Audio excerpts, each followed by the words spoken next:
Smashwords License Statement. This ebook is licensed for your personal enjoyment only. This ebook may not be resold or given away to other people. If you would like to share this book with another person, please purchase an additional copy for each recipient.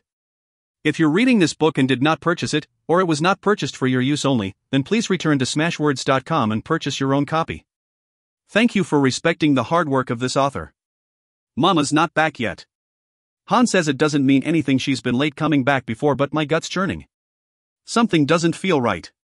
Just because the Ragers haven't come this far into the heat before doesn't mean they never will. They could be outside. Right now. I close my eyes real tight, curl up tighter. My favorite place anywhere is on my parents' bed, because it's in the far corner of the room, and if anything ever came after me through the door, at least I'd have a corner to hide in. Han says that I think too much about bad things, the Ragers, the sickness, what could happen. He's right. Doesn't mean I stop thinking about them, though. Daddy's scavenging where the colored metal is. That's good. I don't have to worry about him, 'cause he's down in a valley in the heap, and the Ragers don't have enough patience to climb all the way up the hills and then down and in for just one person. They're not that easy to predict, but I've never seen them go to too much trouble. They like flat surfaces. They can move faster on flat surfaces. The door clicks open, and then there's Mama, and I vault across the space between us in a heartbeat, burying my face in her shoulder, sobbing much harder than a grown woman should sob. And I am a grown woman now, as Mama reminds me, smoothing my messy hair back. Her hair is all gray now. I remember when it was as black as a night sky. Han rolls his eyes from his seat at the table. I told her you were fine, he mutters, but Mama gives him a warning look. She reminds him I'm fragile, and I rub at my eyes. It's not like I like being fragile. I wish I didn't care. Sometimes I think Han doesn't care, but then he surprises me. I hate him today. But the hate never lasts too long. Shush, sweetheart, Mama says to me, slinging her bag off her shoulder, putting out an arm to Han. He unfolds his gawky legs, strides over and wraps her in a big bear hug. Now, I have some news, Mama says, and my gut clenches up again. Greta, you sit over there. Han, you over there. She gestures to our places at the old scavenged table. Han scuffs a fingernail on the surface as he sits down. I fold my hands in front of me, thinking over the 1,000 terrible things that Mama might say now. Daddy comes through the door then, face haggard and weary.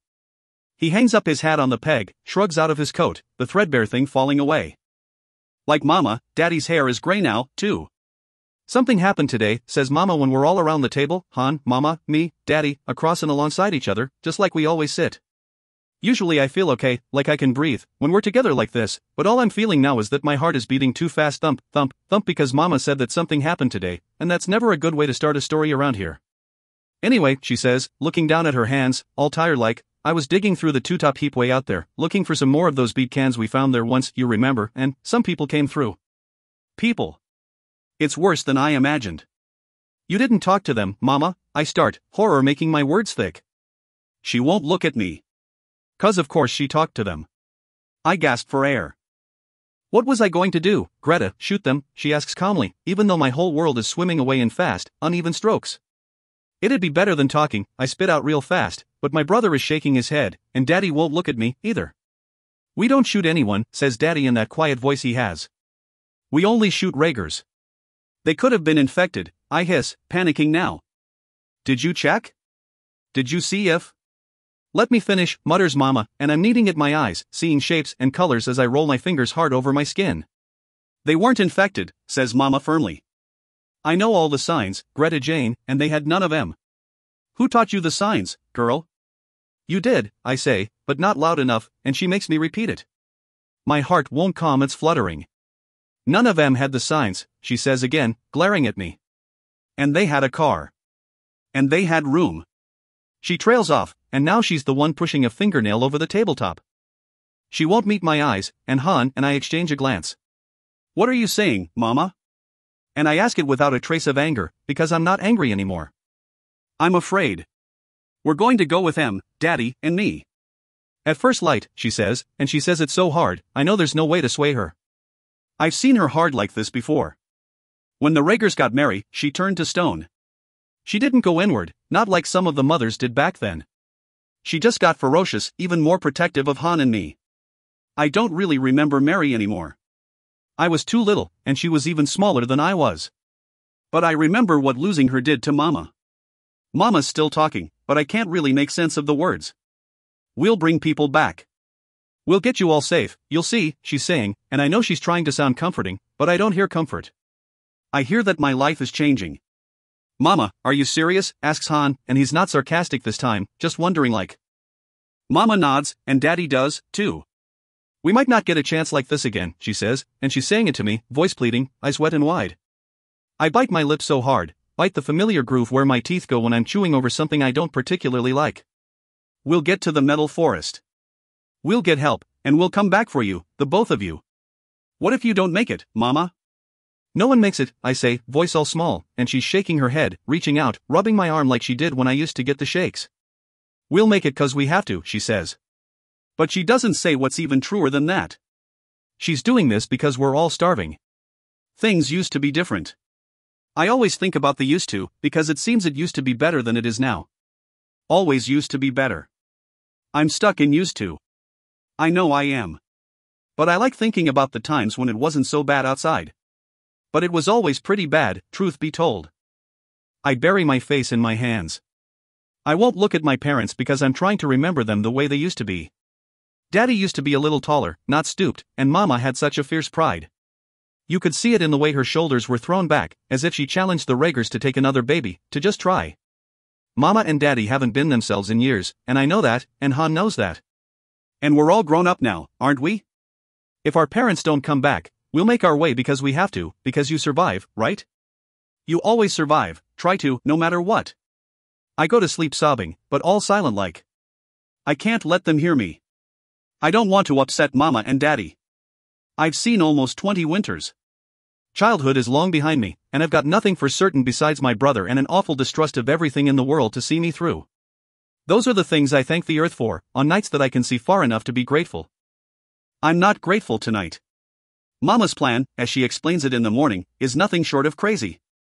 Not that I tell her this, though, 'cause she's got that look in her eyes that says just try and convince me otherwise. I'm no good at convincing, and Han and I exchange a shrugging glance. She's dead set on going, and nothing's gonna stop her now. Mama and Daddy say that they'll meet the strangers at Two Top Heap, climb into the car and then go fast.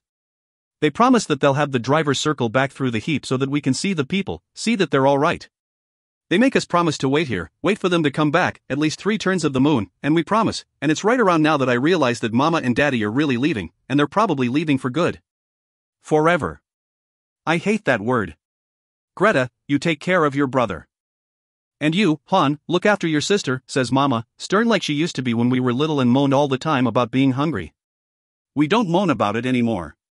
But there are tears at the corners of Mama's eyes now, and if she starts crying, I won't be able to stop crying myself, so she wipes her face with the back of her hand and nods, smiling. You'll be all right. You've each other, yeah? Don't trust anyone but each other. She kisses us both on our foreheads, and I grip her so tight, I probably bruise her ribs. I hug Daddy, too, and then Mama and Daddy are out, gone, and I'm closing my eyes, because the room is spinning. We're starving. We can't find good food anymore. The little bits we do find make us sick. We can count our ribs. We're real weak. If death doesn't get you as a rager, it gets you this way. That's what Daddy told me once, when he was in a bad place. So if they don't come back. Don't be thinking your dark thoughts, says Han, shaking my shoulders none too gently. I wrestle out of his grasp, growling at him, but he pursues me. I'm serious, Greta. We gotta think of a way to get out of this. What are you talking about? I mutter, you know we're just gonna die. That's what I'm talking about. Shit. And he hits the wall, making the whole little house shudder something fierce before he sinks down on his chair at the table, his head in his hands. You think this is easy for me, he whispers, and it scares me, hearing him talk that way. I shake my head. Let's just go wave them goodbye, I say, holding out my hands to him, and he gets up, brushes past me and out into the sunshine of another pretty day. I follow him, and we climb the tallest pile in the heap. I remember to take my bag with me, the one with the glasses that can make you see real far. I bring the glasses out now, put them to my eyes, adjust them a little.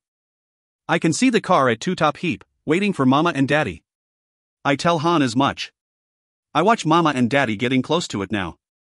I make the glasses zoom in even closer, because I don't trust anything. The woman in the front of the car gets out, opens the back part of the car, takes Mama and Daddy's little bags, puts them in there. She's shutting the back when Han pokes me, whispers, "You see anything?" and I'm hissing at him to be quiet, and then the woman turns, and I almost skid down the pile of rubble, but Han catches the belt loop in my pants and keeps me from falling down, and then I'm throwing the glasses at him, trying to run down the pile, but he doesn't let me, and then he's looking through them himself and saying, oh shit, 'cause he sees what I did, and then we're both trying to make our way down the pile, even as the car is circling through the heap, just like Mama promised, but we're never gonna make it down before they circle through. The driver has the first signs of the sickness, the gray spiderwebs behind her ears, and the only thing I can think is that Mama and Daddy's eyesight must be failing them, because how could they not see that? I take in a big lungful of air. I'm trying not to sob as I run, but it's impossible, because the car is already passing by our pile, and we hit the ground running, our feet pounding the dirt as my Mama puts an arm through the window and waves goodbye to us, not even looking back. They're going to get the sickness. They're going to become Ragers. Or they're going to die. I collapse on the ground, pounding it so fast with my fists that the thudding matches my own heartbeat. Han falls beside me, and he's crying too, bless him. We both hold each other for a long while as we wail, and the stupid birds circle overhead, waiting for us to die, I suspect. We don't give them the satisfaction. We get up, and we make our way back into the home, and then we sit at the table, and we stare at one another. I've never seen Han look so white. I should go back outside, look through my glasses to see if they made it. But I can't. What if I see? I don't want to see. It's over, he finally says, and that makes the sobs rise in my throat again, and I put my face in my hands. I don't understand how they couldn't see it, I say, between sobs, getting only a handful of words out before I hiccup with them all over again, sobbing. Greta, he yells, but his voice sounds gentler than it usually does when he's talking to me. I guess he has patience for me and my fragility today. Greta, maybe they saw, yeah? Maybe they thought they could get to help before the sickness struck. Or, maybe they wanted to die. I stare at him, speechless. You're crazy. I back my chair away, scraping its legs on the floor. We survive, and we don't trust anybody. That's what we do, Han. We always survive. And I don't even realize it, but I'm shrieking now. I clap my hands over my mouth. Don't be too loud. That's another rule. Always remember, the Ragers could hear you. It's over. What do we do now, he whispers, and he's looking at me all uncertain, and he's not just saying that to say it. He's asking me. This is what I feel like doing. I want to lay down on the pile of rags that I call my bed, and I want to cry until I have no water left in me, and then I want to fall asleep and die. I think that might be the easiest, best solution to this great big problem we've got here. We've got no food. We haven't for a while. We've got no hope of getting any. We're going to die, and it won't be all nice and quick as what happens with the Ragers. It'll be drawn out and terrible. And Mama and Daddy aren't coming back with help. I know they aren't, and it surprises me that, for a little bit, I actually believe they might. I look down at my hands, how thin they are. I shudder.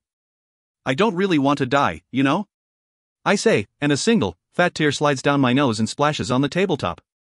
Han sighs, long and low, and then he stands up, pacing across the floor. I don't either, he says, and it's almost apologetic. So, we gotta do something, yeah? Do what, Han? My words sound more bitter than I wanted them to, and Han looks all hurt. He stops walking back and forth and glances sidelong at me, brows drawn together. Han came 4 years after me, a little bundle of limbs. He never cried. He cooed, waving his fingers at the tips of my braids when I teased him. I've never stopped loving my brother, not even when he grew into this hot-headed young man. But it's real odd that when he's standing there, looking at me like that, I don't see the man anymore. I see the little boy he once was. Unsure. Hungry. Afraid. I guess it's in that moment that I realize one of us has to be not afraid. Or, at least, has to be a bit better about hiding it, or we won't leave here, we won't try anything, and we'll lose, and we'll die. I can't bear the thought of giving up, not really. I can't. I stand up, too. We could. I'm scrabbling, and Han knows it, folding his arms over his chest, his expression glum. Then the words tumble out of my mouth like a story, like a tale, even before I can crash my teeth together. Stop this idea from coming out, we could go to the metal forest ourselves. You're crazy, Han says too quick, shaking his head at me. We would never, ever make it. The Ragers. Just hush, I say, as Mama would, and I pinch the bridge of my nose, staring up at the ceiling, trying to think. And I have thought of it countless times since my parents devised that as the plan that would save us when I was very small. That was before the Ragers had begun to multiply, before the other family that used to live with us tried to leave for the metal forest and never came back. And not in a nice way like, well, maybe they made it. We heard them screaming all the way from here. We used the glasses, and we saw them get eaten. But it's not that far, the metal forest. On the tallest pile in the heap, it's easy to count the trees in it, 22. That's how many there are. The forest's close, but it's just far enough that a person on foot could never get ahead of the Ragers to make it to safety. And that's the thing, there are stories, rumors of safety in the metal forest, but it's not a sure thing, and no one knows what to look for to find it, this mysterious safeness. That's why being in a car was going to maybe make it okay for Mama and Daddy. The Ragers can't go as fast as a car, and they're no match for the metal bulk of it. You're pretty safe in a car. On foot, you're dead. Just let me think, I whisper, sitting back down in my chair. That's all I do, though, think, and never find solutions to anything. Han is giving me a look that says as much, but he's not actually saying it, which I guess is good. It means he hasn't completely given up hope yet. Have I? I press my hands together, stare down at my grubby pants. What if we took the bikes? I ask him. I don't look up, don't see what expression is on his face, but there's a snort and then silence. I don't have any other ideas. Apparently, he doesn't either. Yeah, he says, slowly, carefully. We could try. We both stare at one another for a long moment, eyes wide, breathing fast, quick. You mean it, I say, and he nods, and I nod, too, because I mean it. Yeah, I mean it. Oh, God. We're gonna try. Star. We found the bikes one winter in a trash pile we'd never dug through much. They were pretty good bikes, rusted at the handles. Han and I had never seen such things before, but Mama and Daddy told us what they were and got all excited, so we got excited, too. They said you could cover distances pretty fast, and it didn't tire you out so much as running. For a little while, they thought they'd use the bikes to get to the metal forest, but that was before the Ragers started getting faster. They're real fast now. Yeah, we're probably going to die. I think it so clearly, it's like I'm saying it, and I guess Han hears me in that way he has. He cocks his head, looks at me in the brand new morning sunshine. We have the bikes propped up, and I'm nodding my bag over my shoulder, trying to make it close enough to my body so that if a Rager reaches for me, it may not actually grab me. We could stay, I say, voice all small, but Han's already shaking his head, putting his leg over his bike. I passed a pretty sleepless night, and I've tried not to think much about anything, but here's the facts, all cold and hard and sharp, our parents are gone, and we don't have any more choices. I mean, we didn't have a whole lot of choices in the first place, but now. I don't want to give him the satisfaction of an easy kill, Han says, and he's hanging his head, glaring down at his fingers wrapped around the handlebars as if they're the cause of all this hardship. I rub at my face, straddle my bike, too. The Ragers can't win everything, Greta, Han finishes, and the words linger between us, light as dust. Well, then, let's go, I say, gritting my teeth, kicking the pedals up. And, just like that, we're going. We rode the bikes in the heat plenty over the years. We're good at riding them, and I'm pedaling all leisure-like now, saving my strength for when we get out of the heap and have to pedal for our lives. It's been a while since I traveled to the edge of the heap, looked out beyond, tried to spot Ragers. Daddy said sometimes it seemed as if their numbers were going down, but we don't know anything truthful, not really. We don't know whether there are fewer now or not. I can only hope, my chest all tight, my breathing hard, that there's some kind of mercy in our fates today. I don't want to die. I mean, no one wants to die, I'm sure. But I really don't want to. Mama taught us, from the youngest of ages, that life is all we got, life's all that's free, and sometimes it isn't free, really, but at least you've got it when you don't have much else. So I guess I cling to it, but I've got a right to. I've never had anything else but my life. It's mine and mine alone. It's not the Ragers. They make this odd sound, which is a good thing, 'cause it's how you know they're coming. It's kind of a moan, kind of a groan, kind of a scream, and it sets your hair on end something fierce. As we clear the last hills of junk that make up the border of the heap, we hear the first awful moan coming from our right, coming right for us. I kick the pedals faster, faster, and Han shouts, 2 of them, on the right. And that's when we go real fast. I see a moving blur to the side of me, red and fleshy colored, and, yeah, the fear grabs me, makes my stomach fall away like it was cut right out, but it also makes me angry. I hate them so much. I don't have words to contain all that hate. The Ragers are coming for me and my brother, and I'm not gonna let him stop us. I refuse. They look human because they are. Sort of. That's how Mama explained it to me. They're sick people, and they're sort of not human, because they're not like us. It's not like you can reach into them for some sort of kindness. They're not like animals either, because animals can be stopped by fear. Animals think. Raigers don't. They just get hungry, and then they hunt and they chase and they eat. Just like they're chasing us now. Just like they want to eat us up now. Zigzag. I cry out, and Han understands without any explaining, which I'm grateful for, and we're zigzagging on the bikes, which I guess confuses the Raigers, because I don't see them anymore. They're good for short bursts of speed, but they get confused easily, and it's a relief to know that that's still true about M. Sometimes they change, and you don't know that they've changed until the change makes them bite you faster. I see a female Raiger now, see her clear as day, and a lot closer than I've seen any Raiger in years. She's barreling toward us from around a rusted piece of metal, head and shoulders down, running at us so fast it terrifies me. I've never seen them move that fast. One of her hands is gone. The Raigers fight amongst themselves, even eat each other sometimes, and blood pumps out of her wrist. It's a fresh wound.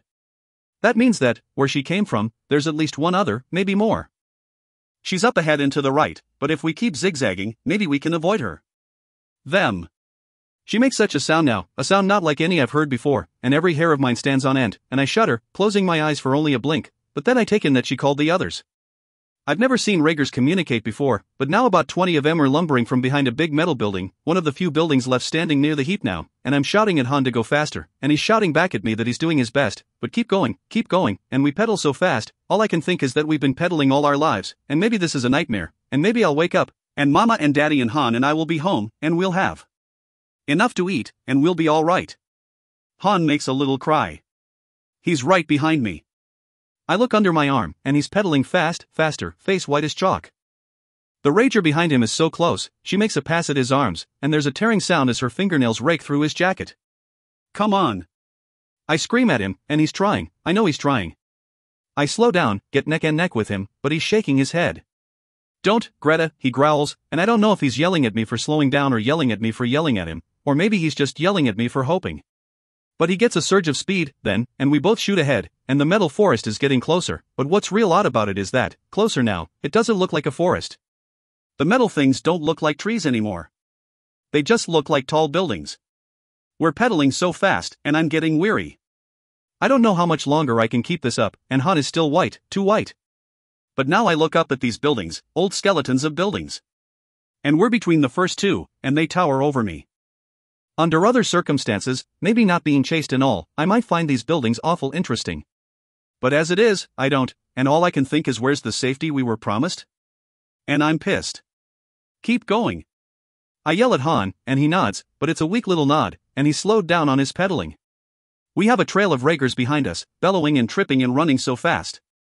For all I know, there are Raigers here, too, in the metal forest. I still call it that in my head, though I know it's not really a forest at all. I just want to see people, real people, not Raigers. I want to know where to go.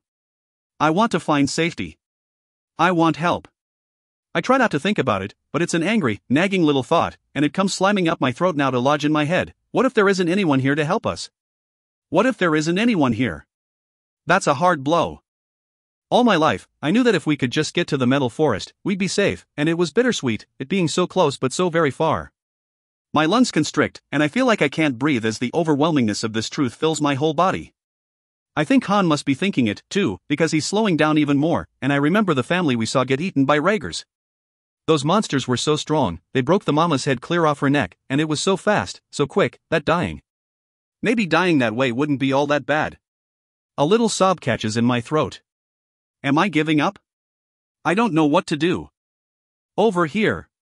That's not a Raiger's voice. That's a real voice, a human voice saying words, and all of a sudden, my heart is pounding even faster than it was before, and I don't even think. I just veer to the right, and Han veers to the right, too, and there's this strange, colorful building before us, a small one, not as big as the others, and there are stripes and spots, all colors, all over it, and it looks happy. I don't know why I think that, but it does look happy, and it reminds me of a candy wrapper I found in one of the piles in the heap. Mama had to explain to me what a candy wrapper was, what a candy was, and I remember thinking about candy all day long, 'cause it was the most glorious thing I'd ever heard of.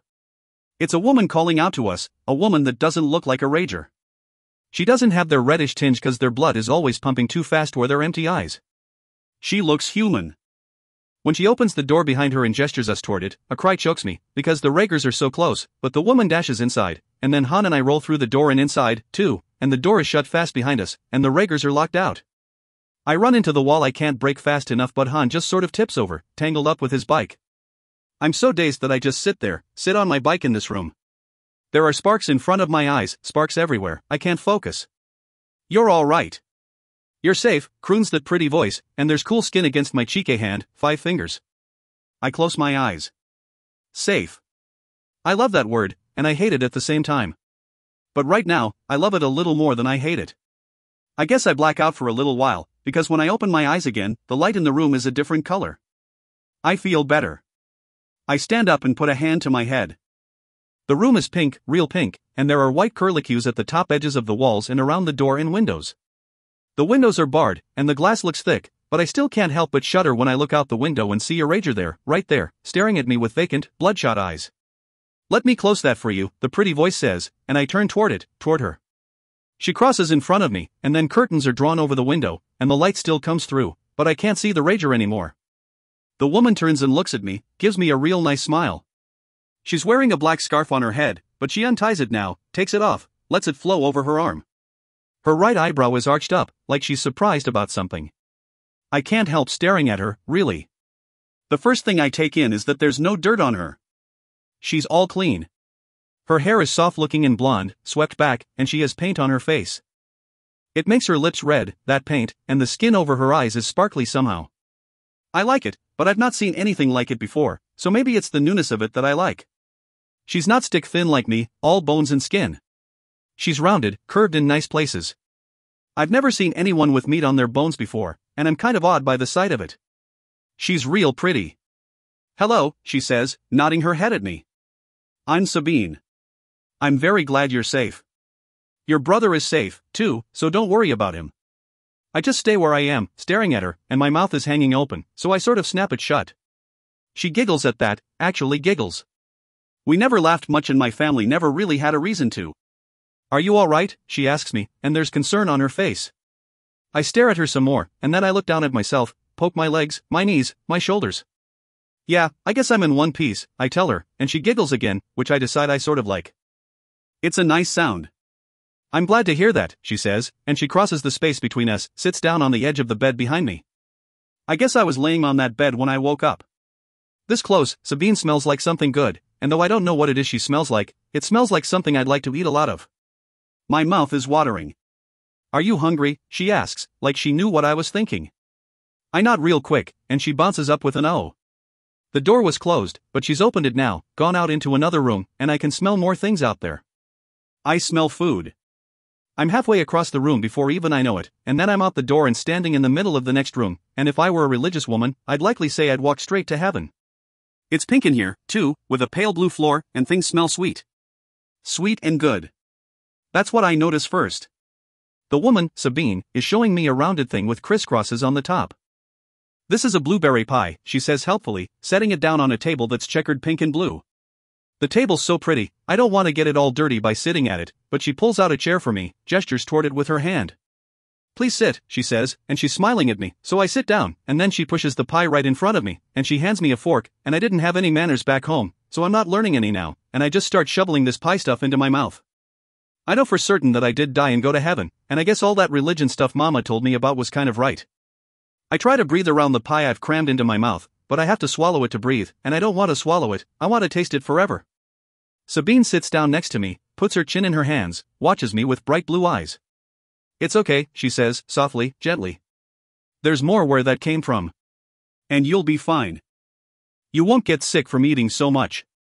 You were near starvation, so I gave you a shot to help your stomach adjust. I don't really know what she's talking about, but I keep eating the pie. Han, I force out around mouthfuls. Sabine cocks her head, nods. Yes, he's sleeping, she says simply, looking away. He's all right. He was awake before you.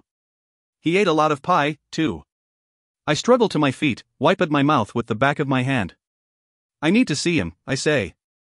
He's my brother. Sabine stands up beside me, her hands clasped before her. I'll show you, she whispers, guiding me toward a door in the opposite wall. It has a little glass window in it, and when we get close, I peer through. I see Han sleeping peacefully on a bed just like the one I woke up on. He looks happy, his mouth is curved into a smile. That sets my mind at ease. I'll eat more pie, I offer, all magnanimous, and sit down at the table, tuck back in. Can you explain some things now, Dot? Well, says Sabine carefully, drawing out the word, what do you want to know? Where exactly did you two come from? The heap, I say, mouth full of blueberries, and I don't know much of anything, so I want to see if what I know is right. Did a car come through here, maybe yesterday? There would have been. I think about this. 6 people in it?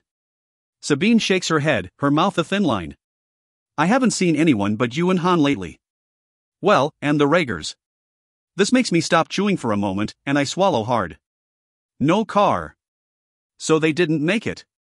We didn't see the car anywhere on our ride out of the heap, but we didn't stick to the path, and we weren't looking around at scenery all that much.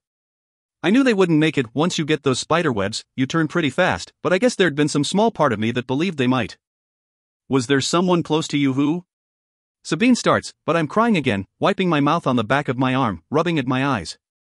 I don't make any noise, don't sob, but I'm still crying. I can't help it. They're gone, really gone. I have to get used to that. My parents, I say after a real long moment. They'd found some people in a car and tried to go with them to here, the Metal Forest, but... Metal Forest, asks Sabine, interested. That's what Mama called this place, I tell her, looking down at the plate that holds the rest of the pie. And you came from the heap, she repeats, eyes trained on my own, not wavering.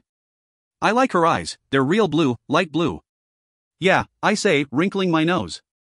It's just big piles of garbage, but there's some good scavenging, and my parents raised us there. I see, she says, and I can tell that she's putting that away to chew on later. Anyway, what is it that you do? What's this place? I say, waving my blue-stained hands around. Sabine smiles at me. This is an old candy shop, a factory, she says, getting up, walking over to touch the blue lacing around the doorway. Before everything, this place sold sweets, so it made sense for us to set up shop here. Me and my brother. You have a brother, too? I ask, and she nods, grin widening. Robert and I work here. She trails off, looks at me, and wipes her hands on her apron. You work here? Are there other people in the Metal Forest? Do other people work here? I ask, hope making my words come fast. She pauses for a long moment before she shakes her head. No, she says in a low voice. Not for a long while. I don't understand, I whisper, and I'm burying my fingers in my hair, so frustrated in that moment, I don't feel like I can breathe.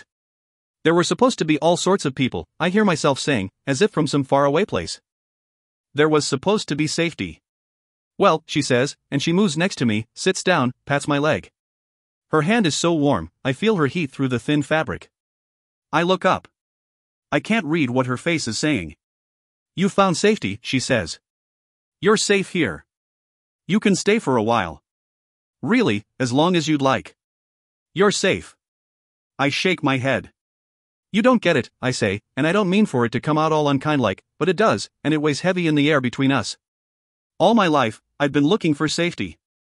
Safety is a place where the Raegers can't touch us. Where there are no Raegers. My hands curl into fists. Sabine doesn't say anything, just watches me. Now I know the place I always thought was safe, isn't. There's you and your brother, and you guys have food, pie, but that won't last. It never does. It's never enough. It will last, says Sabine, all quiet, but I barrel on, because how could that possibly be true? We need to find someplace safe, I repeat, but she's shaking her head. You found it. I narrow my eyes. We stare at one another for a long moment before Sabine looks down at her hands, sighs. It'll be all right, she says. What's your name? Greta. The word grates in my mouth, hard-edged. It's good to meet you. Her hand crosses the space between us, touches my knee. I'm glad you've come. I know she means it by how opened up her face is, real honest. I swallow, look down at my hands, now, too, at her hand on my knee. She's warm, and everything I smell is good. I relax a little, shocked that I'm able to. Now, says Sabine, standing, let me introduce you to my brother, Robert. And let me show you around our home. We leave the pink and blue room and the remains of my pie, with promises from Sabine that I can come back and finish it later, and more where that came from, and we're in a hallway painted with red and white stripes. The stripes make me feel a little dizzy as we walk. This used to be a candy shop and candy factory, like I said. Sabine pulls the door at the end of the hall inwards, gesturing out. I step forward, then almost run into her when I back up quickly. There's a walkway and a thin railing around a chasm that falls down, pretty far, and below, there are metal things, whirring and clicking and making sounds. It's eerie. I don't like it, but Sabine's hand is on my shoulder. It's okay, she says gently. This is the stuff that helps us make the pies and cakes and cookies. Machines. Where do you? I swallow. Where do you get the stuff to make them? She shrugs, looks away. There were a lot of supplies here when we came. And we've been able to find more. There were stores, other places that had food. She trails off and then points at something. Down there are the fridges and ovens. The fridges run on the generator. We found a lot of gas, and the ovens are old-fashioned, so they run on wood, which we've got a big store of. I don't understand much of her explanation, but I listen, polite-like, casting glances down and into what I'm thinking of now as the pit, and watching Sabine talk. When she talks, she makes sweeping gestures with her hands, and her mouth moves into all sorts of shapes. I keep watching her mouth, her lips, and again, I think to myself that she's real pretty, which is kind of surprising, that I like that she's pretty. I like that she's nice to me. She's soft in a way that I've not seen before. It's different. There's Robert, she says, angling her finger toward the pit, pointing to a man with a shovel, his back to us. The door to the oven is open, and he's pushing pieces of wood into it. He turns, as if he knows we're looking at him, and then he's grinning and waving. He's tall, has broad shoulders, and a face that shows me he's Sabine's brother, all wide-eyed and kind-looking. He puts down his armful of wood and makes his way up the little winding staircase to stand on the landing with us.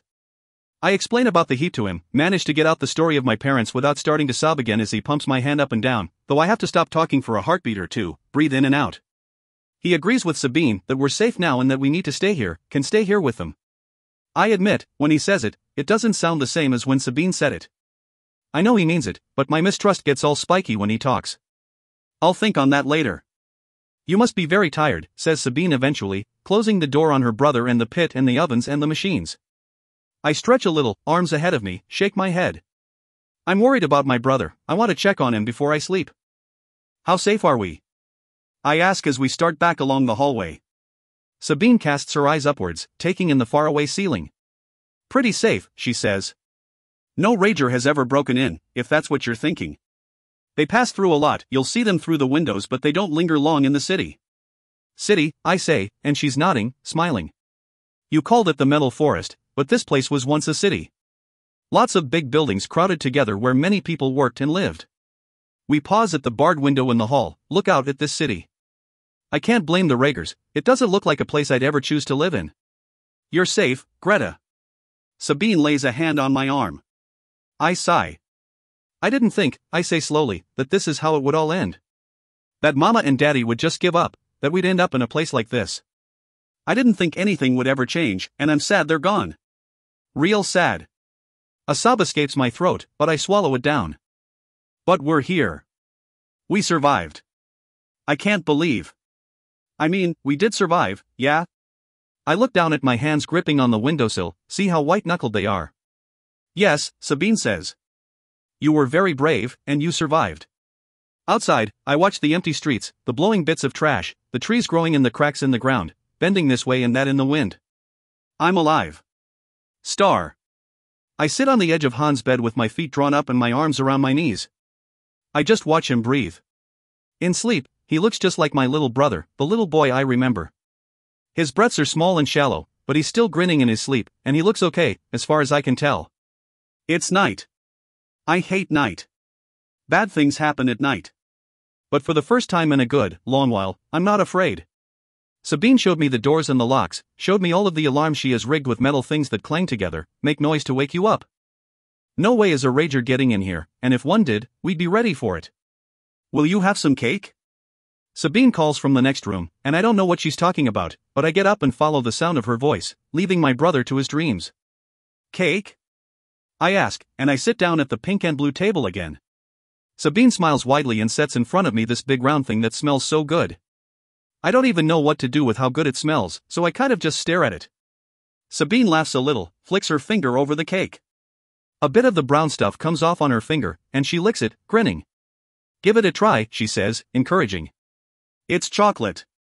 Everyone loves chocolate. I touch my finger to the cake and am surprised to find the surface of it is soft, and my finger gets that stuff on it, too. When I lick it off, I'm a religious woman again, because this is the most miraculous thing I've ever tasted, and I swallow, and my toes are curling, and then I laugh a lot, and Sabine's laughing, too. I like chocolate, I declare, and then I take up the fork, because I guess I'm trying to have manners now, or at least have manners around Sabine, and I'm carving out great big chunks of the cake with the fork, and soon, before I know it, the cake is gone, and I lean back in the chair, sticky and happier, so much happier, than I've ever been. Sabine, sitting next to me, watches me from beneath her long lashes, a little smile on her face, and suddenly I can't look at her. I'm all bashful. Did I eat too fast? Does she think I'm greedy? I knew you'd like it, she declares, clearing the plate away and returning from the counter with another plate covered in miniature cakes. Cupcakes, she says, her grin almost devilish. I think you'll like these, too. I do. I do a lot. Before I know it, I'm licking my fingers, all 7 of the cupcakes devoured. Sabine replaces the plate of cupcakes with a big bowl. Pudding. She points to the slick surface, and I dip my finger in that, licking it clean. It's chocolate, I know that now, and it tastes so good. I lick some pudding off my finger again, and then Sabine gives me a spoon, and... Is it possible that I ate that whole bowl of pudding myself? I blink in wonderment. I suppose it is. The bowl's empty. Again, Sabine is looking at me through her lashes, grinning wide, and I'm happy she's happy, but I'm so full and sleepy that when she sets down another plate of something and calls it brownies, I shake my head, tell her I want to sleep. Her expression changes. Are you sure, she asks, and then she's looking out the window, from the darkness back to me, brows furrowed. I thought you weren't tired yet. I wasn't until I ate all that food, I say, yawning and stretching and smiling. But Sabine's not smiling anymore. Worry crinkles her face, and she's standing tall and tense, circling me. I'll just go lay down, catch a few winks, I tell her, standing up, too. I head to the room that had my bed in it, and Sabine follows me. When I lay down, she kneels beside me, puts her hand to my forehead. She's still real warm. Yes, you should sleep. She begins, but I'm asleep before I hear her finish what she was trying to say. Star. I wake up in the morning not because I was done sleeping but because my stomach is growling something fierce. I get up, stretch. I still feel so happy, which makes the guilt rise up, try to grab me with its teeth. My parents are gone, but I have food to eat, and this woman is so nice, and Han is safe. I rub at my face with my hands, prop my elbows on my knees as I look down at the floor. They wouldn't want me to keep being sad, Mama and Daddy, but I still have that ache, even under all the happy feelings. I don't reckon the ache will ever go away. I make my way out into the room with the pink and blue table and find it empty, so I look through the little window into Han's room. He's still asleep, grinning like he's eaten chocolate. What a lazybones. I roll my eyes and survey the bare counter where, last night, Sabine kept all of those sweets. I poke my belly, mounded a little now with the chocolate inside of it, and I marvel. I'd never eaten food before that didn't make me feel sick or empty, had never had food that didn't make me gag. I'd thought food was a nuisance, a curse, but now I'd had cake, and life felt different somehow. Awake, she says, and then she crosses to the counter, sets her tray down, and comes to feel my forehead again. I don't mind that she does it, but it's a little odd when she presses her one hand to my forehead and her other hand to her own forehead, and she stands there, gazing at me for a couple of heartbeats before she pulls back. How do you feel, she asks, and her voice is a little high-pitched, which is strange, but I hook my fingers in my belt loops, smile at her. Never better, I say, and I'm eyeing the tray of sweets sidelong-like, and she laughs a little, indicates the table, and then I'm sitting down, and she's putting the tray before me. These are cookies, she says, but I'm already eating them, sweet little things with sparkly bits on top. I have one in each hand, and I'm making a mess of crumbs. Sabine sits down beside me, watches me eat, her chin in her hands. Are you sure you feel all right, she asks, worried sounding. I'm good, I say around bites, and then, because I want to know, I ask, how are you? She looks surprised. I'm fine. I'm grateful that you're well. I don't know what she's thinking when she looks at me, but she's got on a funny expression I haven't seen before. You really feel good this morning? She's starting to spook me. I pat myself all over, make sure I'm not missing any limbs. I think I'm all right. Shouldn't I be? And then she's shaking her head quickly, still smiling, a little too wide. Of course you should be. That's great. I just thought, since you got so tired so quickly last night. She shakes her head again. Never mind me. I'm just being silly. Of course you were exhausted after your terrible experience. Of course, I repeat, watching her. She won't look at me. She's rising then, and she takes the tray from the table. I'll just go get more. She moves quickly through the swinging door. Well, that was odd. I stand up, ready to follow after her, ask her what's the matter, but I sit back down. Do I want to go borrowing trouble? Mama always said I had a real nasty habit of doing that. When something nice would happen, like Han would get sick, not like the sickness, not ever like the sickness, just sick, and then he would get better, I'd be telling Mama that the other shoe would drop now, and I said something like that, I remember, when the Rakers came and got Mary. I rub my forehead with my fingers, try to push such thoughts away. Sabine comes back into the room, the tray overflowing with cupcakes again, and her smile is easy, normal. Which is good. I like her smile, like how pretty she looks when she smiles. When she sets the tray down in front of me, sits beside me, I catch her hand with my own, which makes her go all still for a moment. Thanks for giving me these things to eat, I tell her, trying my best to show good manners. I really like them, dot. Her hand fits nice in mine, and she looks all flushed, like she's blushing, which makes her face look even prettier. It's my pleasure, she says, voice all warm, and she's looking up at me through those lashes again, and something happens in my belly, though it'd be real hard to describe. Something like a flip-flopping. I like it, I think. It's just a new feeling. I drop her hand, and I stuff a cupcake into my mouth. You'd think I was a little piggy, I say, 'cause Mama used to call me that, little piggy, when I was little and picked mushrooms for myself and hid them in my pockets. Sabine laughs, throwing her head all the way back. I didn't think what I said was funny. I don't have much of a sense of humor, though, but the pleasure I get from making Sabine laugh is equal to how I feel when I'm eating chocolate. I like it a lot, and I want more. When Sabine looks at me, her eyes all crinkled, her red lips curling up, I swallow the last bite of cupcake down, and then I'm rubbing my mouth on the back of my arm. I guess I do look like a little piggy with cake all over my face. And I don't want Sabine to see me that way. It's so nice to have you here, she says, leaning back, hands on her stomach, smiling gently. I've missed. She trails off, looks up at the ceiling. We both stay quiet for a long moment, but the door swings inward, and there's Robert looking at me, eyebrows raised, all surprised. He throws a sharp glance at Sabine, who shrugs, brows raised, too. Greta, he exclaims then, I thought you were still asleep. I don't understand what the preoccupation with sleep is around here, but I sit up a bit straighter as Robert crosses the space between us, taking in the cupcake wrappers and crumbs. Did you really eat all of those? He asks me, and then I'm bristling, because Sabine offered them to me, and what right has he? She did, says Sabine, standing quickly. She woke up this morning. I found her out here. She and Robert stare at one another for a long moment, and then they're staring at me, and then Robert walks around me so fast, I whirl to glare a little at him. She doesn't have the. He stops himself when Sabine shakes her head in a sharp little motion. Well, he says, more slowly, I'm glad you're up, Greta. Your brother is a late sleeper. He exchanges a glance with Sabine. Every part of me is starting to spike up now, but Sabine shoves Robert toward the swinging door, and he says, hey, but she keeps pushing till he's through. My brother, she mutters to me, dusting her hands on her apron, is rather blunt. I don't understand what he meant by all that talk. Why did he keep staring? Don't worry, Sabine says. Everything's fine. Trust me. We don't trust anyone, that's what Mama always said, but then she went back on that when she got into the car with those infected people. I rub at my eyes, weary as I remember the car driving away, Mama's hand up in the air, waving at us. Not even looking back. Okay, I say, real soft, and Sabine sinks down beside my chair, leaning close, looking up at me with those round, blue eyes. I'm so glad you're here, Greta. I know she means it. Her eyes are shining, and a tear spills down past her nose, over her cheek, over her chin. I don't even think about it, I wipe the tear away. It's so soft, her skin beneath my hand. I linger there, staring down at her, until I realize I've touched her for too long, and I snatch my hand away. But her expression's changed now, and she's looking up at me through those lashes again, and she leans forward. She gets real close, and my heart is thundering all anxious-like. And then she stops. She bites her lip, and she rises, wiping her hands on her apron, a nervous habit of hers, I think. I'll go get you more cake, she says, and turns on her heel. I'm not hungry anymore, I say to the swinging door. Star. I poke Han.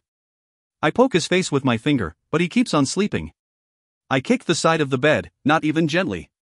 Han. I yell. Hey, Han, wake up. He doesn't stir. I lean down and put my ear next to his mouth, real close. There's a gentle shush of breath, even though his chest doesn't rise and fall much. He's still smiling, but he's been sleeping an awful long time. Days. My stomach clenches with worry. I mean, he tired himself out something fierce to get away from those Rakers. I know that. He's likely still sleeping off his tiredness. Maybe. I don't know. Sabine says not to worry. Says he just knows he's safe now. He knows he can finally rest.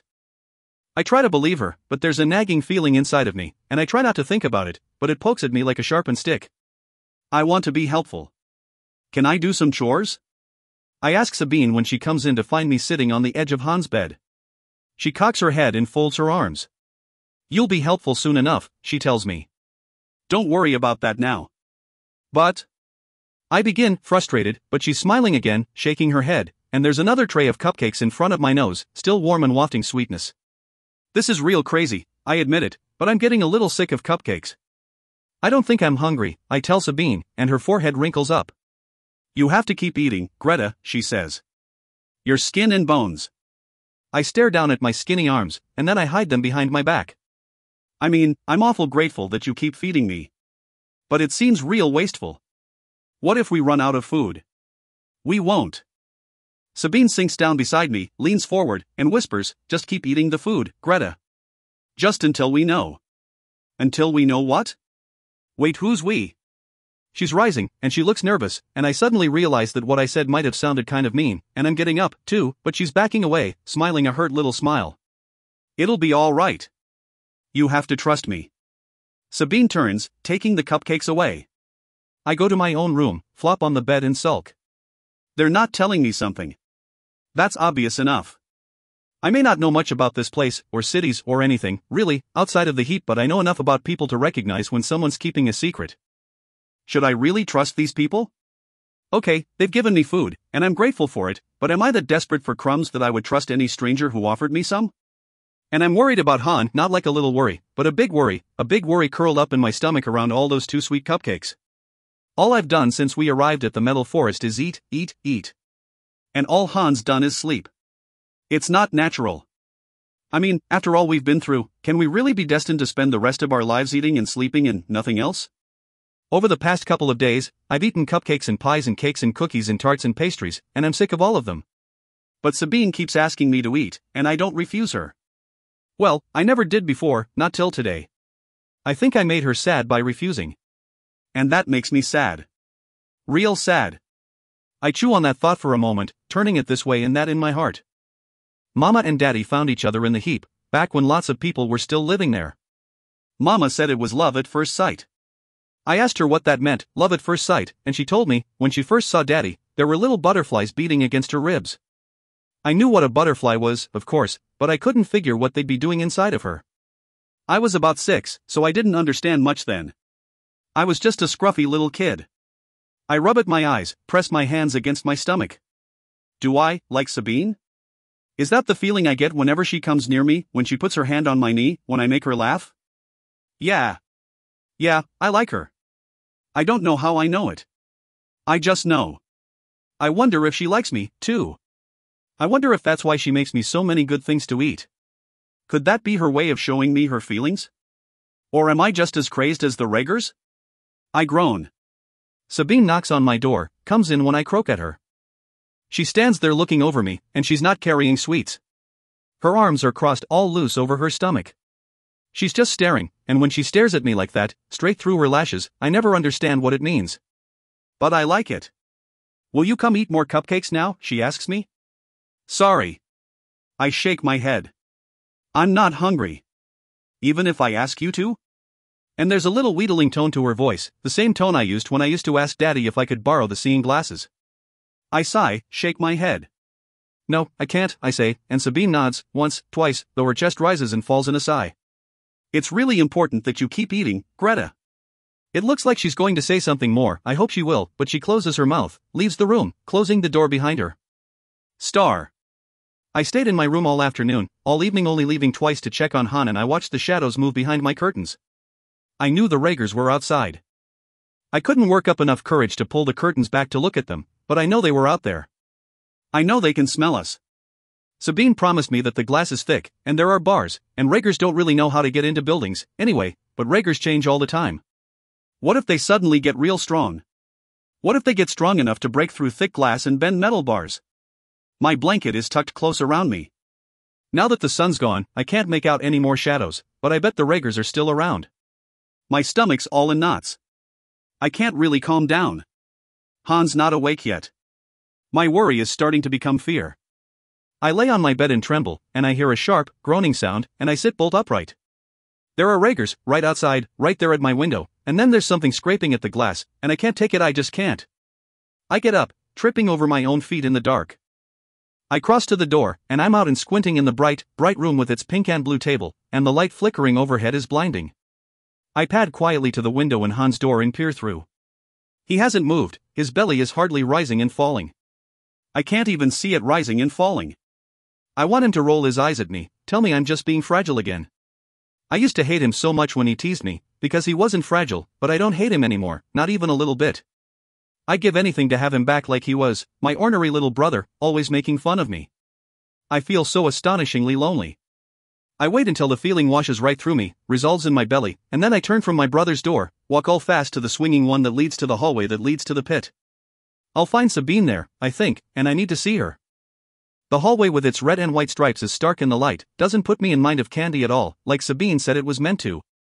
It makes me think of red-tinged skin, the skin of my little sister. My little rager sister. I stumble against the wall, my legs crumpling beneath me, and lean against the closed door to the pit. I lean there a long while, and then, I don't know why I do it, I put my hand and ear to the door, and I listen. There's no sound. I feel stupid. Sabine and Robert are likely in their bedrooms, asleep, though I don't know where their bedrooms are, and I wish that I did, that I could find Sabine right now, talk to her. But there's a sound, then, a long, low moan that makes my every last hair stand on end. I know that sound. The only creature that makes that sound is a rager. And I heard it coming from out of the pit. Sense should make me turn right back around, run to my room, shut and lock the door and wait for morning. Sense should make me leave. Now. But I don't have much sense, never did, and a fist of fear squeezes my belly tight. But here's the truth, if there are raggers in the pit and Sabine is down there, too, she might need my help. I have to help her. I open the door. Well, I crack it first, peering in, past the narrow walkway. Sabine is down there, and so is Robert. They're standing, poker straight, backs to the ovens. Their faces are empty, their eyes glistening in the firelight. And there's a rager right in front of them, crawling along the floor almost, more like rolling on one leg and a stump. Real badly hurt. But he's not hurt enough to not come after M, and I realize that as he crawls forward, using his arms and good leg to shoot himself toward Sabine and Robert. There's so much blood on the floor, the fire from the ovens reflecting in it, making everything glow an awful red. The rager moans again, scrabbling his hands on the wet floor, trying to pull himself along. Mama always told me that they were people, that they were just really sick people. She used words like rabies and adrenaline, and I never quite understood, but she knew all this from scraps of newspapers she found and read, from back when everything just started going bad in the world. I believed Mama on most things, yeah, and raggers look a little human, but there's not any real human left in them. Watching this rager claw at the ground, I can see the truth plain as day. I'm not sure what happens next. It's all a blur. Suddenly, the rager's swinging overhead in a net after being ripped up away from the floor, trapped. Sabine is shouting at Robert to close the door. We got it.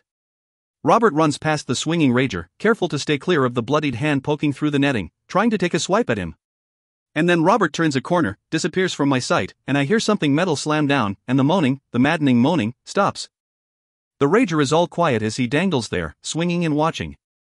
Sabine rubs at her shoulders, shivers a little as she gazes up at him. Robert comes back, grabs a long hook. Okay, help me get him down, he says, and Sabine helps him push and pull some big levers, and the rager hits the ground with a wet thump. Shoulder to shoulder, Sabine and Robert grab the end of the netting and begin to tug backwards, toward an area of the pit I can't see from here. Don't you think this one is too badly gone? I hear Sabine say, sounding out of breath, but Robert is shaking his head, and he mutters something about every last one. Then I can't hear either of them anymore. The rager doesn't moan again but scrabbles about with his hand, trying to claw his way out of the net or grab Robert and Sabine to stop them from taking him. The stump where his foot used to be bleeds on the floor behind him. Sabine and Robert drag the rager out of my line of sight.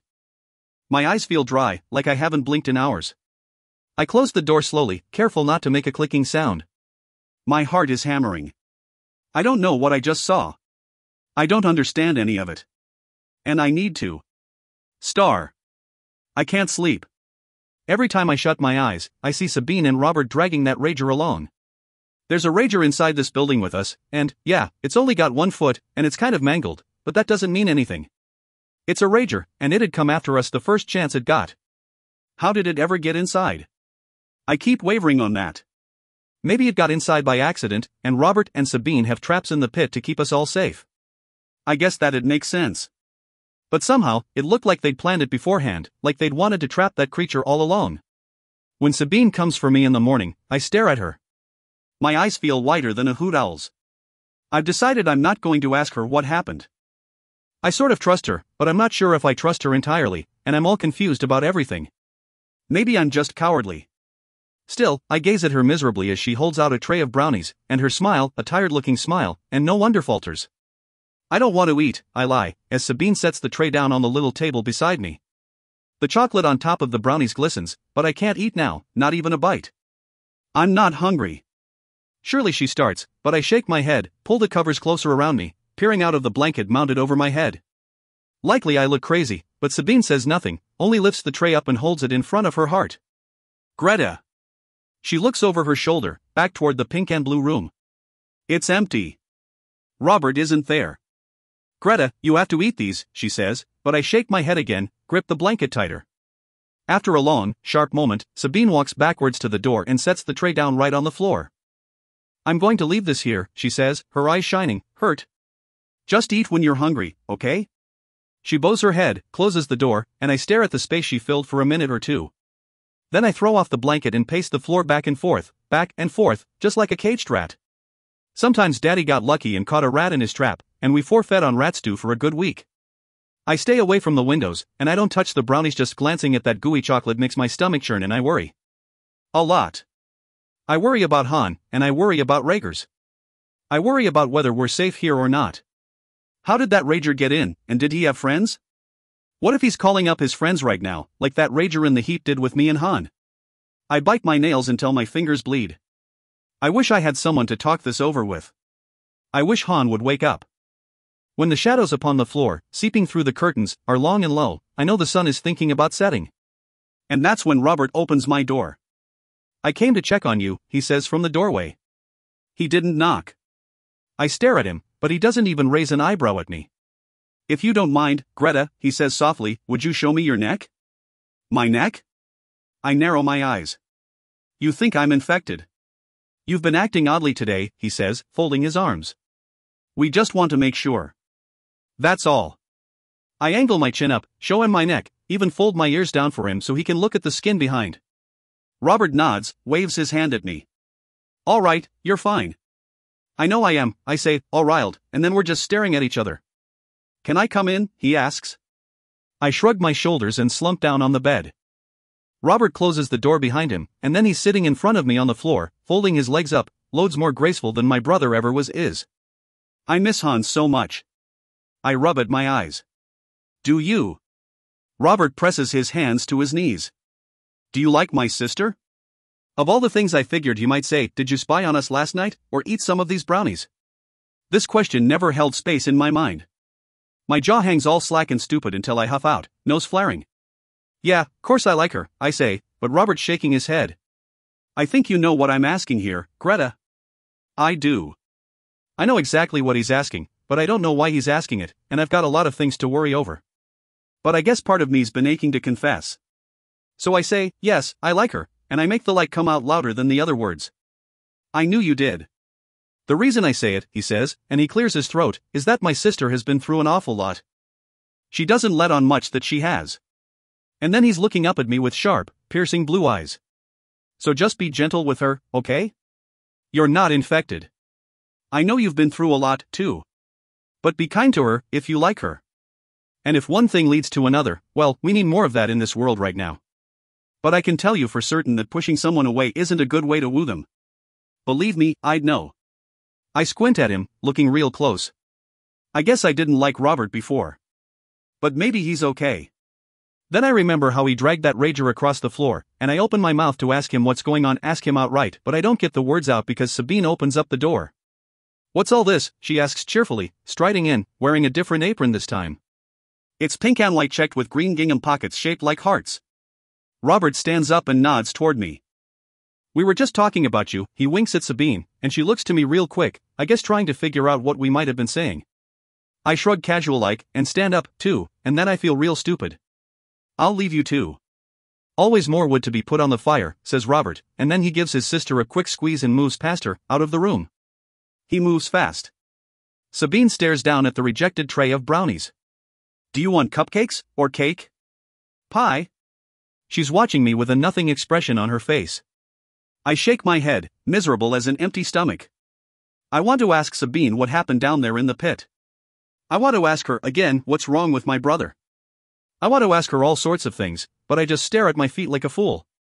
Outside, a rager scrapes its nails over the window glass. Sabine shivers, and then I'm stepping forward in this unthinking kind of way, and I offer her the blanket from my bed. She looks at me for a long moment before she smiles, my favorite of her smiles, the wide one that makes her look all lit up. It's not strained or worried or hurt like some of her other smiles. It's real. And real beautiful. I drape the blanket around her shoulders, and I take in how close we are right at the same time she does, I think. I'm not an expert at any of this stuff. I'm making it all up as I go along. But as I reach forward and put a shaky hand right there at the curve of her shoulder and neck, looping my fingers over her bare skin, I think I feel some butterflies in my ribs.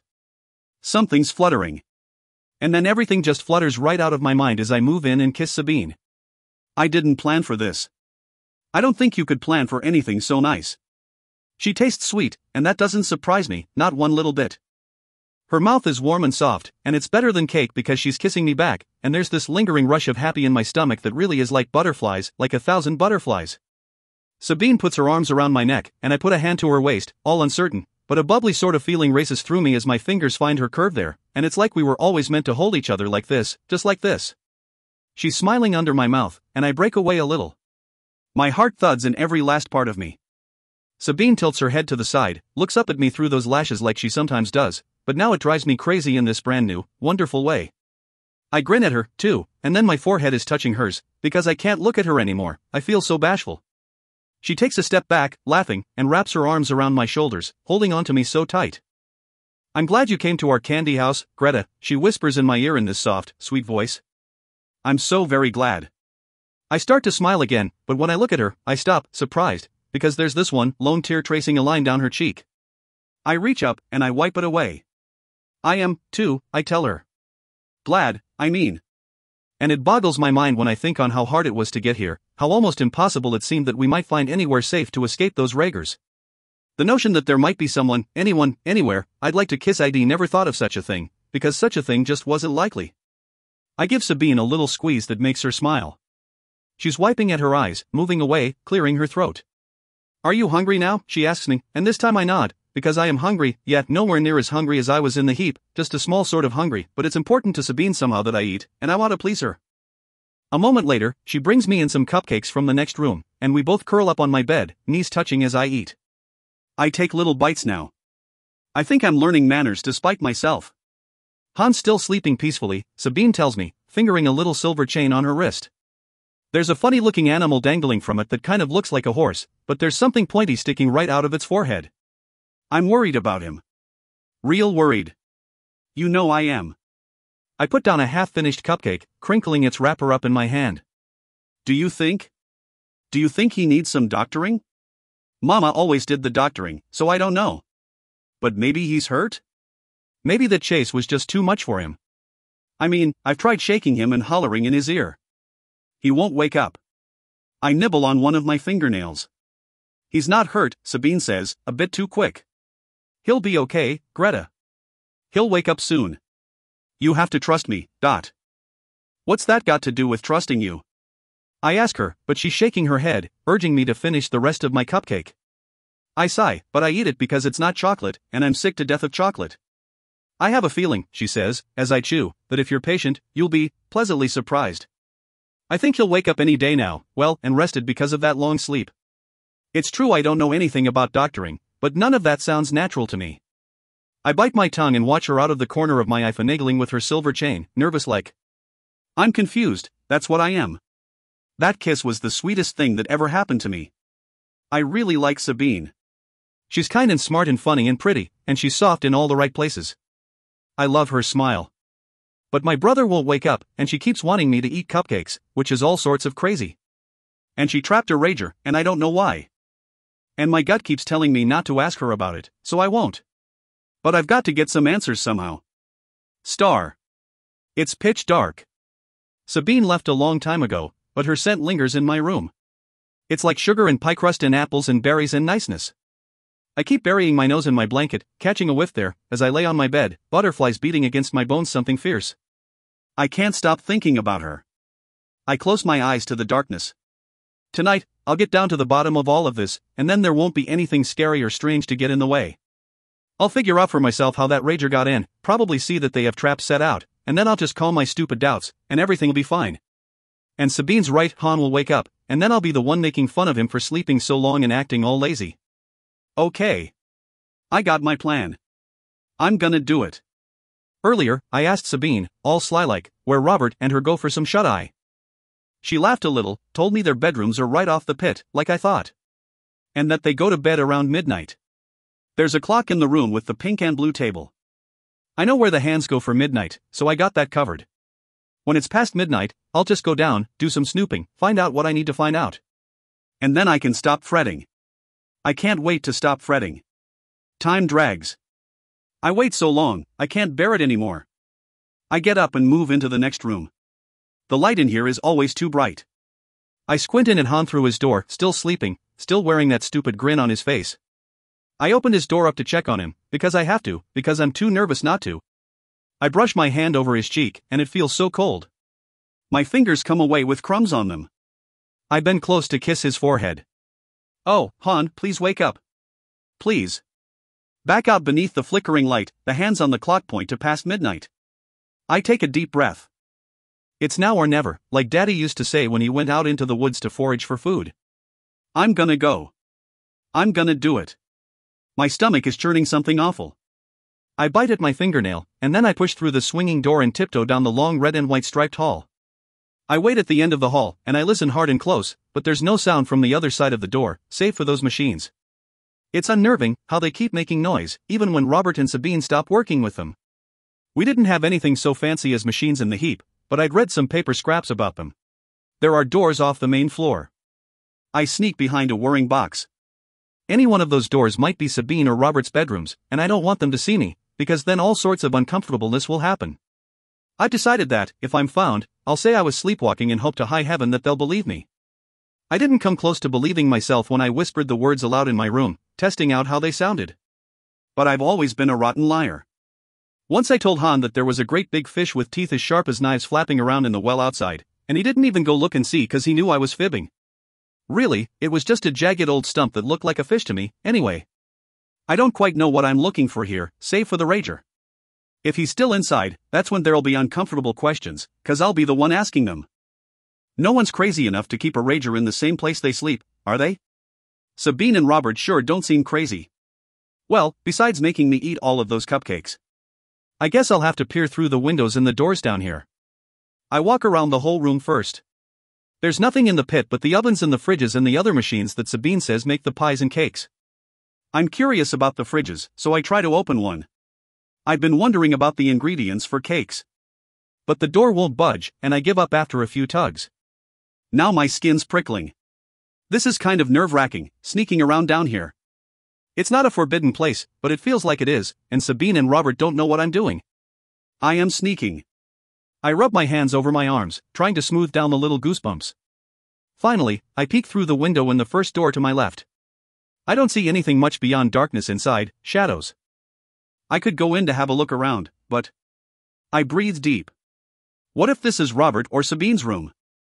I go over my sleepwalking story in my head one more time, grit my teeth and open the door, slinking into the room, all crouched. It's a smallish space with lots of boxes stacked on top of one another, all tidy, in neat, tall rows. Nothing too interesting. The next room is just more of the same. And the third. And the fourth. When I get to the fifth room, I pause, because there's something like a bed in there, I think, and there's a shape on the bed that somehow makes me think of Robert. I keep myself calm and back away quietly. He's asleep. It's okay. But I'm on tiptoes now. I peer through the next window. More boxes. I almost groan. I'm frustrated. I don't know what I thought I'd find, truth be told, but none of this boxes and more boxes is it. Maybe that's a good thing. Maybe that means they kicked the rager out, and I've been silly carrying on about it like this. Well, I'm not out of rooms yet. I look through another window and see a small bed, like the one I sleep on. And there's Sabine. She has a candle lit, and she's propped up one elbow, reading a book. I'm the creepiest person in the whole world, 'cause I watch her for a second. She's beautiful with her yellow hair all mounted on the pillow like that. Yeah, she's the prettiest thing I've ever seen, and I move away and lean against the metal wall, hand pressed to my heart. The butterflies are awake and won't stop their fluttering. I breathe out, long and low. All right. I can do this. Just 3 more rooms. I peer into the first of the 3 boxes. And the second. Surprise! Boxes. As I near the 3rd room, I think I'm feeling relieved. I'm so glad that there's nothing down here, that I've been stupid, borrowing trouble. I peer through the last window on the last door, and I'm ready to look at more boxes. I stop. I just stop. Everything stops, the annoying click and whir of the machines fading away until it's as if they never made any noise in the first place. There's a dim light on in the room, and there's a cot close to the door. I'm going to go up to this first cot, and I'm going to peel back that white cloth. I know I'm going to do it, and I can't stop myself, even though part of me wants to back up real bad, wants to leave this room, go upstairs, crawl into my own bed, and forget I've ever seen any of this. My stomach's all agitated, it's starting to make little sounds. I wrap my arms around my middle and swallow hard. I have to know. I have to. Me and Han, we're living in this building, and I have to know who or what we're living with. I step closer and closer to the cot, taking tiny steps, heart booming loud in my ears. None of the sheets is moving, not with a twitch or a breath. I pick up the corner of one sheet, and I don't peel it back slowly, I can't. I tear it off suddenly, like I'm crazed, and then I'm staring down at this naked woman. This dead, naked woman. I fall backwards. I don't even put the sheet back. I fall right backwards, down to the hard floor, and I'm rocking back and forth, back and forth. Oh, Han. Han. I didn't listen to him breathing tonight. His cheek felt so cold beneath my hand. He's not sleeping. I've been such a fool. He's dead. Dead. Like all of these poor people. Dead. I stand up, cupping my hand over my mouth, trying to hold back the sobs. I see crumbs on this woman's mouth, pink and green crumbs. Cupcake crumbs. Oh, shit. Oh, God. All of it comes together in sickening little snaps in my head. Han ate the food. Han is dead. These people ate the food. They're real dead. Sabine wouldn't stop shoving that cake on me, that awful cake, that chocolate, those cookies, and oh, God, she was trying to kill me, too. And I don't understand why they'd want to hurt Han, why they'd want to hurt me. Why they hurt all these people. I have to get out of here. I have to get out of here now, while I can, while Robert and Sabine are sleeping. I don't have any plan. There is no plan. I only know I have to leave tonight, and maybe I can hole up in another building in this city, because I survived, that's what I do. And Han is dead. My brother is dead. The only family I had is dead. I can't help it. I sob. It's a small sound, but it echoes in the big room, and so I'm rushing out into the pit, but everything's gone wrong, because Sabine is standing there, Sabine in her bare feet, holding the book to her chest, blue eyes round, nightdress billowing around her back to the ovens. Greta! She whispers, and she looks over my shoulder, back to the room, to the long lines of bodies. I stare at Sabine, stare at her so hard, and I'm so angry, I don't know what to do. There's a big stack of pokers beside me, Robert must use them to prod the logs in the fires, and I'm picking one up now. A long, sharp one. Han is gone. Sabine is gone. The Sabine I thought she was is gone. She wasn't good. I was so wrong. So wrong. I'm pointing my poker at her stomach now. I snarl, and it sounds inhuman. Sounds like a rager, 'cause I'm full up with rage. Greta, please, Sabine whispers. The book drops from her hands, and her hands hang limp at her sides. Those hands touched me. I let her touch me. I snarl again. You killed him, I whisper, a dead flat whisper. Sabine's shaking her head, her eyes wide, tears falling from them. I don't care. She killed my brother. Please. She whispers again, holding her hands out to me. I brandish the poker at her, push her off, but I'm crying, too. I never hurt anything before. Lots of times I imagined what I'd do if I found those raggers that got Mary. I thought of how I'd hurt them. But I don't want to hurt Sabine, not like that. But Sabine hurt my brother. Oh, God. I scrub at my eyes, and I think of all the times Sabine offered me sweets, knowing full well that they were poisoned, that they would make me die. You killed my brother, I wail, and I sound so pitiful, I'm angry at myself for it. Sabine's outline is backlit by the flames of the oven.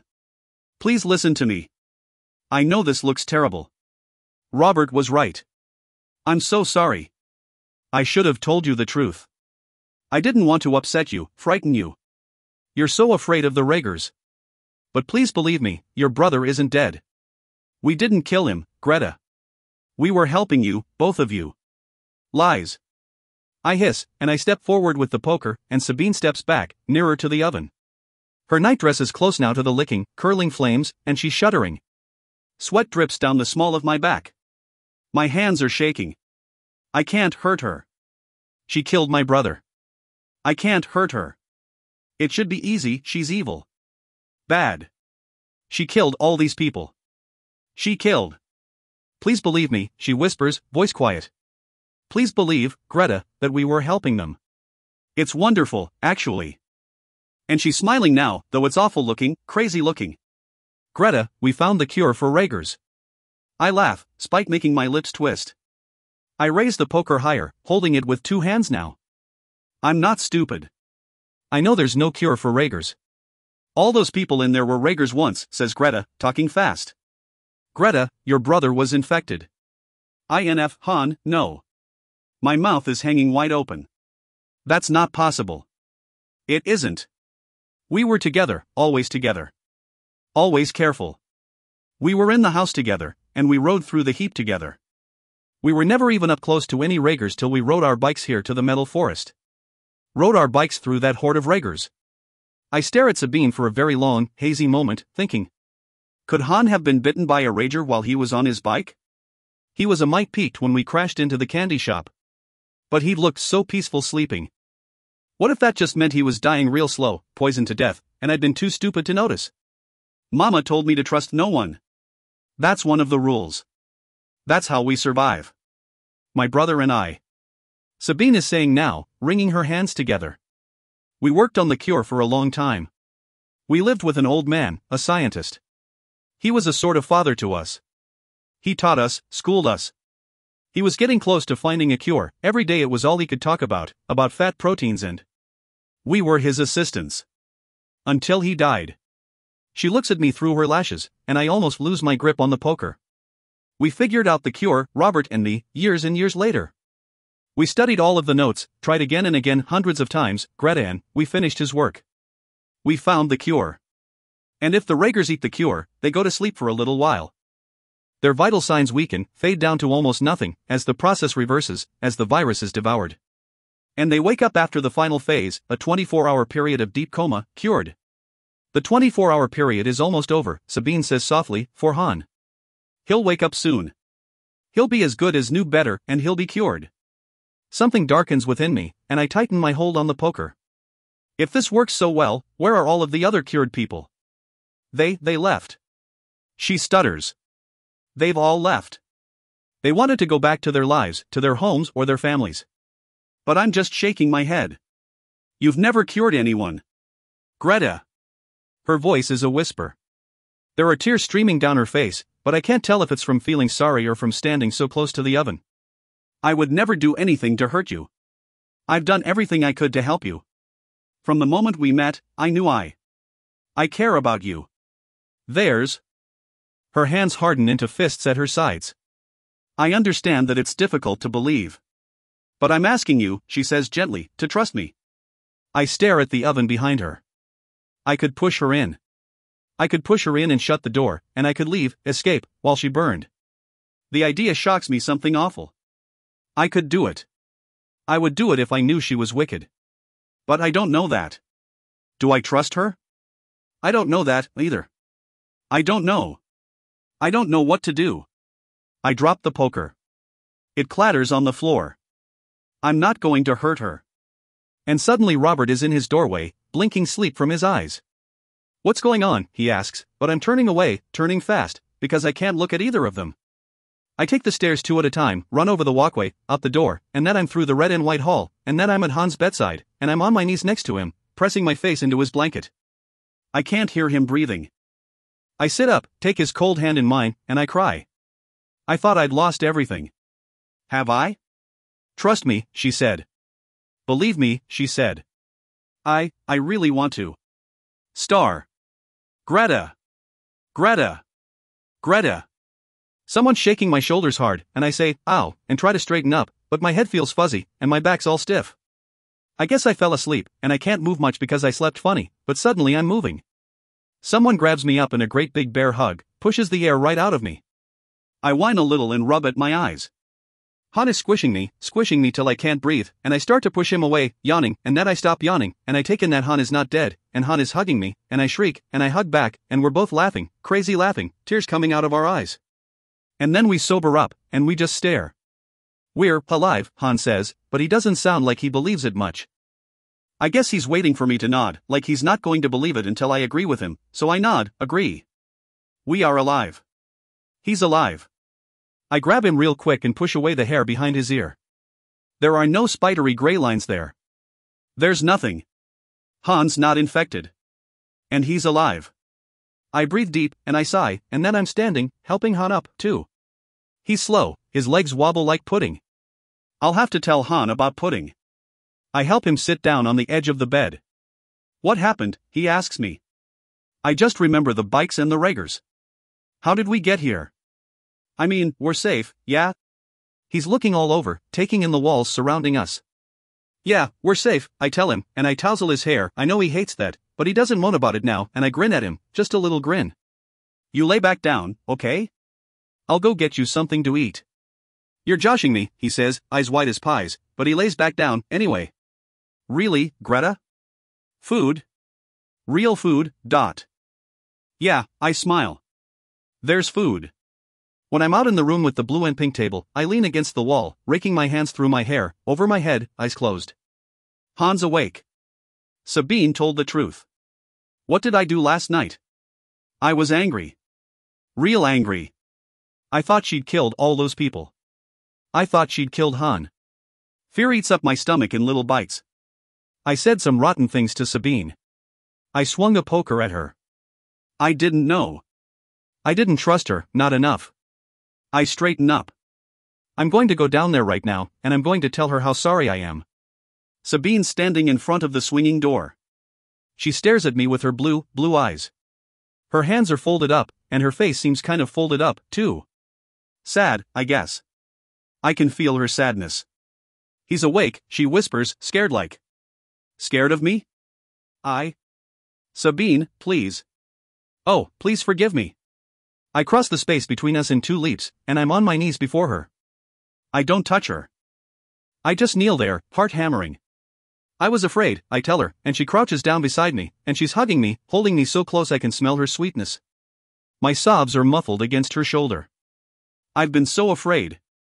I've never been anything but afraid, I say, and all of the anger, all of the fear, all of the everything, it just comes pouring out of me along with my tears. I cry for a good long while. I should have told you from the beginning. I'm so sorry that I didn't, she whispers into my ear. I didn't want to make you worry about your brother. I didn't want you to be afraid of the Raegers down there. And, Greta, I had to make absolutely certain that you weren't infected either. She bows her head against me. That's why I kept feeding you the food with the cure in it. We had to make sure. For your safety and our own. I nod, nose running. I rub my arm over my face, stare down at my lap as we break apart. I'm all numb. All those people down there. I say, and I'm looking at her, watching her close. She sits back on her heels, and she smiles that Sabine smile I love so much. She means that smile, and my butterflies flap around real fast. I smile a little, too. A few of them have woken up, the Raegers we caught the same day we met you, she tells me quietly, offering her hand. Would you like to go down, Greta? Would you like to see them? I think for a minute, and then I nod, because I want to see them being human again. The Raegers, they never looked like anything but monsters to me. But these ones aren't monsters anymore. My eyes need to see that. We're going to spread the cure, Greta. You'll see. The power is shifting. We're going to take the world back from the Raegers. She has so much passion in her voice, I can't do anything but smile at her, and the bashfulness comes back. I'm looking at my hands again, her fingers curled in my palms. We'll do it together, Greta. All of us, she whispers, and I look up at her then. All of us together. Yeah, I say, together. And the thrill of that single word fires through me. I'm not afraid anymore. I'm safe. I trust Sabine. Maybe. I say, but I almost can't say it aloud, can't let myself have this hope. Maybe what, Greta? Sabine's eyes look so gentle, so soft. Maybe, someday, we'll find my parents, if they're Raegers now. Maybe we could help them, cure them. Maybe. Sabine squeezes my hand. Like we're one creature, we rise up, and I duck forward, daring to give Sabine a kiss on her cheek. She looks at me through those pretty lashes, and then she threads her fingers through mine, wraps her arm around my waist, and she's kissing me. Here's what she tastes like: cake and pies and cookies and brownies and pastries and niceness. A bit of chocolate, too. I think I like chocolate again. She tastes good. We go below together, and we watch a brand new world wake up. Finn. Crumbs is one of other fairy tales, retold as lesbian, in Volume 1 of Sappho's Fables. To learn more about this project, please visit http://elorabishop.wordpress.com. Other works by this author. Cage the Darlings: An exiled thief falls in love with a blackbird girl in this original lesbian fairy tale. One solstice night, as the winter solstice approaches, a not-so-great witch is attracted to an outcast shapeshifter. Will the wolf of winter devour the town of benevolence, or can love save the day? As Sarah Deemer. The Dark Wife, the YA, lesbian retelling of the Greek myth of Persephone and Hades. Sugar Moon, the witch girl, Elise, sells magic, charms and dreams out the back door of her brightly painted wagon. One night, at the fabled moon market, she meets a stranger and falls in love with her. But dark creatures are after Elise. Once, Mana stole back souls for a living. As a runner, it was her job to snatch the dead out of after and spare them from a dubious future provided by a machine known as the Recycler. Through magic and will, she joined the stolen souls back to their dead bodies and brought them back to life as Reanima. Mana was the best runner in the nameless city, and then she met Far. The witch. The witch Muriel has spent her entire life in the lighthouse on Tiny Bound Island. Upon the distant shore prowls an ancient sea god kept captive by a generations-old spell, a spell that Muriel alone must protect. Muriel's life has been lonely and unchanging until the arrival of Nor. Nor's shape is that of a woman, but her heart belongs to the sea. Even though Nor is also held captive by Muriel's spell, she shows kindness to the isolated witch. Nor sparks a passion within Muriel, defying every law that binds them both. Hallows Eve, a Halloween fairy tale. Once upon a Hallows Eve, a Halloween fairy tale. These and more, available now on Amazon.com, BN.com, and Smashwords.com. Just search for Sarah Deemer or Elora Bishop. Star. About the author. Elora Bishop writes about courageous young ladies who love other ladies, makes jewelry out of words and wire, and loves her wife more than anything, ever. She randomly sparkles. You can find out about her novels, novellas, and short stories, take a peek at the jewelry she makes out of old fairy tales, and generally see several sparkly and interesting things at her site, http://elorabishop.wordpress.com. She also writes young adult lesbian novels under the name Sarah Deemer. You can find out more here, http://www.oceanid.org. Connect with the author at http://twitter.com/Elora Bishop. Facebook search Elora Bishop.